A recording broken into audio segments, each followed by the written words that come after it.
नमस्कार. चटपटीत काहीतरी खावंसं वाटतंय ना? चला बनवूयात चटपटीत अशी भेळ. त्यासाठी इथे घेतलंय पात चिरून घेतलेली आहे, एक कांदा, उकडलेला बटाटा, टोमॅटो चिरून घेतलाय, कोथिंबीर, मिरची आणि पुदिना मिक्सरमध्ये बारीक करून घेऊयात.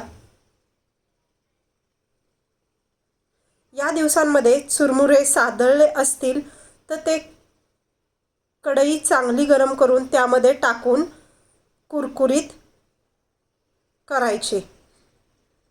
इथे चाळणीमध्ये घेतलेले चुरमुरे चाळून घेतलेत. ते आता पातेल्यात काढून घेऊयात. त्यावर टाकूयात 1 चमचा हिरवी मिरची बारीक केलेली. हलवून घेऊयात. चवीपुरते मीठ घालूयात.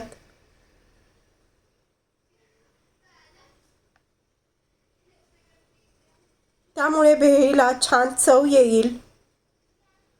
त्यावर टाकूयात चिरलेली पात, टोमॅटो, बटाटा, कांदा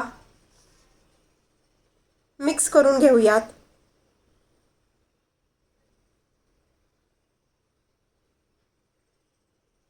त्यावर फरसाण, खारे शेंगदाणे किंवा घरातले शेंगदाणे टाकले तरी चालतील. त्यावर टाकूयात लाल तिखट 1 चमचा, चिंचेचं पाणी, चिरलेली कोथिंबीर, त्यावर टाकू चाट मसाला.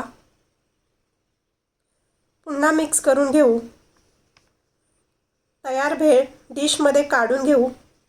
त्यावर कोथिंबीर, टोमॅटो, कांदा, पात, शेव,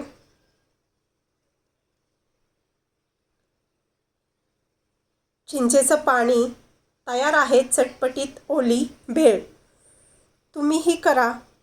व्हिडिओ आवडला असेल तर लाईक, शेअर आणि सबस्क्राईब करा.